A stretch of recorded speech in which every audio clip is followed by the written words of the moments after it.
Yo, what's up, everybody? It's your boy Lance, and I know, look, this is a little bit different today. All right, you're usually used to hearing the voice, and look, no more voices, no more AI.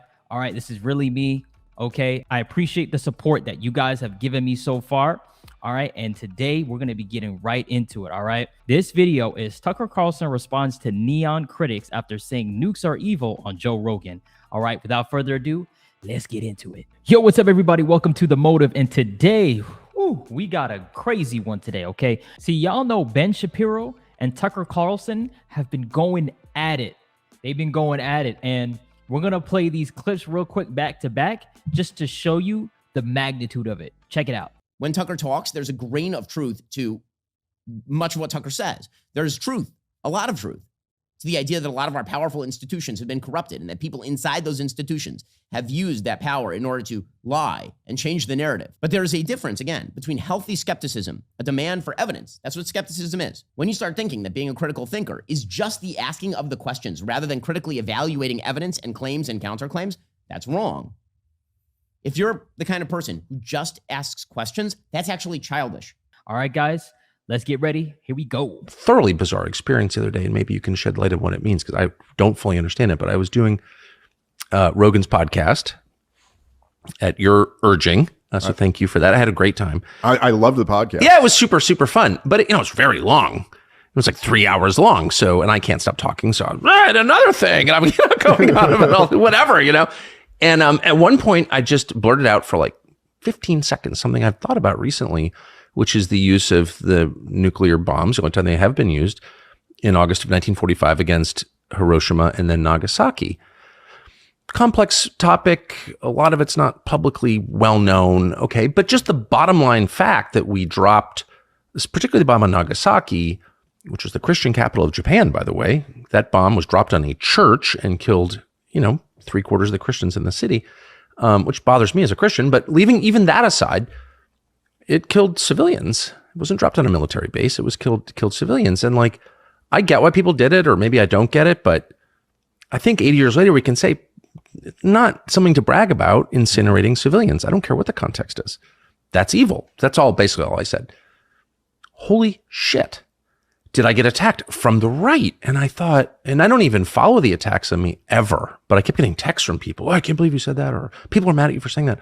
And I thought, of all the dumb, cruel, untrue things I have said over 30 years of just talking in public, a lot of which I regret, and I hope I've apologized for every bad thing I've said, but I've said a lot of really things are impossible to defend. Yo, Tucker Carlson is dope, but I'm not going to lie.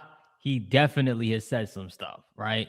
But, I look, at the end of the day, Tucker is in a position where literally everything he says gets scrutinized if it's not with a certain agenda, right? And ultimately, when you get to a position of power like Tucker Carlson is, that's just what happens. Back to the video. That's what they attacked me on? Yeah. What is that? Well, and just the fact, even as you're saying, again, if you want to attack you on something hey, you supported the war in Iraq. Oh, shit. There's a thing I really got this wrong. And it was, what a twisted society we live in. I defended Mitt Romney when he ran. Yeah. But guys, all of the people who got all of these wars wrong don't receive as much outrage as you for saying after the war was won. And by the way, if you know anything about it, it was 5-star general Dwight Eisenhower was against the nuke. He said it was unnecessary. They were ready to negotiate a surrender. We didn't need to do this. But also, there's just but I didn't even get into the details of that you specific were just saying it's thing. wrong on its face. Exactly. I was just the principle of using nuclear weapons against a civilian population. You could construct in your mind a scenario where you could justify it, I guess, but it's still sort of in the cold light of day hard to defend incinerating civilians. By the way, with incendiary bombs too, or conventional bombs, as in Dresden, or it's just bad. Why would that make people on the right so mad?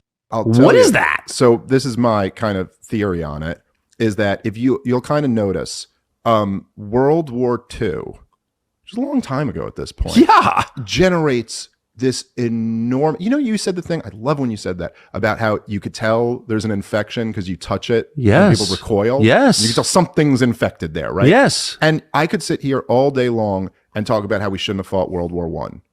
and which we shouldn't have fought. Well, yeah, By the way. that's We for should not sure. have- That's for This sure. will generate no controversy. I could say this all day long and go through how Woodrow Wilson was completely wrong to get us involved in World War Yes. I, and this, The you know what I mean? Lusitania was bullshit. Yes, Yes. yeah. Nobody cares. This will not. I will I not hear know. anything on Twitter tomorrow about saying this. I could talk about how Vietnam was a complete disaster, or also lied into that war, and how many people died in it. Korea, Iraq, all of that. World War II is the one that is. But infected. what's so Well, weird about that is clearly the most important, and we talked about this last night, the most important thing in your life is your marriage and your children. Yes. So if I said to you, Dave Smith, I think you have a shitty marriage, you would be like, no, I don't actually. I have a nice marriage. Yeah. That wouldn't, like, you wouldn't be mad about that. You'd be like, Yeah. I don't think you really know. Because you're not hiding anything. Right.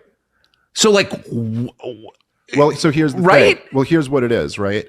And like, I want to be very clear just when I say this. If you're like trying to read between the lines here, I'm not saying that the Holocaust didn't happen or something like that. It did happen. And well, yeah, all these people died. Yeah. Yes, those people are dead. My family was involved in it. It was one of the worst things that's ever happened. I in the world. agree. But look, World War II is the origin story of the American empire. That's when we really became the world empire. And it's the justification for the entire empire. It's why every single neocon, every single hawk goes back to World War II anytime there's a war, because that's what's used to justify every other war. Is he wrong though? Is he wrong though? Drop in the comment section below. Come on. Let me know if he's wrong for what he's saying, or is he speaking facts right now? Right? Because World War II was definitely a very pivotal moment in the United States military history and just in the United States in general, right? Back to the video. stopped Hitler, okay? We'd all be speaking German if it wasn't for the American military. So how dare you question the next thing? This is why Saddam Hussein was Hitler. Milosevic was Hitler. Putin's Hitler. Putin's Hitler. They're all Hitler. I can't tell you how many people I've heard, and I've debated some of these people who defending Israel's attack on Gaza by going, well, we killed a lot of civilians in World War II. You know? So just like that, as if Hamas are the Nazis. It's anything comparable. But the thing is that, so when you talk about World War II, you're only allowed to have the official narrative on it. And here it is. We all know what it is, right? Who are you, Neville Chamberlain? You mean you don't want to go to war? You want to appease? That's the only lesson of history that you're allowed to learn, is that appeasement doesn't work. Presumably, we should have started the war earlier, I guess, is the story. But by the way, you can never learn the lesson of history that sometimes like preemptive wars don't work. Sometimes, like ruthless power doesn't work. Maybe sometimes appeasement would be better than that, It's like there's only one, and so that's the lesson. By the way, same thing with Putin. Everybody who, if you didn't support the war, I know you got called this. I watched you get called this. You were Neville Chamberlain for not wanting to back Ukraine immediately in the war, right? It's the only lesson in history. Now, you can't look at World War II and say, hey, maybe Danzig was the lesson. Maybe exactly. War guarantees were the lesson. And I'm not even saying they are, maybe not, but objectively speaking, if we want to be honest about World War II is the worst thing that ever happened in the history of the world. Yes, by it's definition. the worst thing that ever happened. More people killed. The Holocaust happened in the middle of it. Tens of millions of people died in European conflict, brutal conflict on all sides. It destroyed the greatest continent. Yes. Now, right, exactly. Now, okay. If you want, they say winners of wars write the history, and man, did the Nazis and Imperial Japan make it really easy. Because they were so evil. They were like caricatures of evil, and they really were. Now, it's a little more complicated than that, because Stalin's army wasn't like high-fiving everybody on the way in to Germany. They raped every woman in Germany. Right. I mean, it's like there's a lot of, but any sane person, if you look back at World War II and you recognize the worst thing that ever happened, you would try to say, how could we have avoided this? Exactly. Like, what could we have done to not make? And you know what? He brings up such a good point, is we don't ask ourselves those questions, right? Well, it already happened, obviously, right? But, why isn't that the topic of discussion? Why don't we talk about that? What could we have done to avoid World War II? And then what can we do to avoid future wars and what's going on, right? I love this guy's take on this specifically. Let me know what you guys think in the comment section below. Maybe you don't like his take. I don't know. Let me know. Back to the video. This happened. The lesson should be like, oh my God, we imposed Versailles on the Germans and insisted on humiliating them internationally. And look at the backlash of this. And then, whatever. There's all this. A lot of it comes down to entering World War I, and World War II was really an extension of that. That's right. But it's like the only lesson you're allowed to take away is this. But, I really liked the way you put it on Rogan, and it was just kind of a quick aside. But look, it's just so evil on its face. That I know human beings are amazing at doing mental gymnastics to justify anything. I've been doing a lot of debates on the topic of Israel, and I've been watching this firsthand. It's like you could watch videos every day on Twitter of babies, like suffocating to death under rubble, and like someone will justify that. Someone will say, "Well, actually, we need to do this because whatever." And see, that's the wildest part to me. Forget, right, left, whatever you are, that is messed up, right? Forget your agenda. That's the human side of us that we ain't getting to, right? And I love the way he's putting this. Back to the video. Hamas must be destroyed. Why exactly? Like, why is it absolutely necessary? You're telling me Israel, the fortress of the world, can't just not drop the ball again? You know what I mean? Like, there's not some other answer other than this. And of course, America must fund it for reasons. But it's like, no, actually, that is just evil. And the onus is on you to exhaust every single other option before doing that. But it's just interesting. It's like, I've done a lot of evil things in my life, and I really regret it. I think all of us are capable of evil. I've never committed genocide or anything, but I mean, I've been pointlessly cruel or deceptive, and I'm ashamed of it. So I'm not judging even Harry Truman for this, but it's like, why is that so offensive? Wow. Okay. So let's kind of break that down a bit. All right. So ultimately, here's my take, and then I want to hear what your take is in the comments, right? So, we know Tucker Carlson and Ben Shapiro have been going at it, and, also other people on the right at Tucker, right?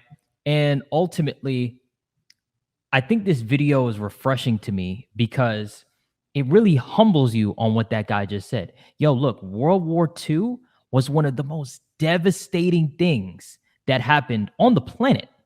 Forget the country, on the planet, right?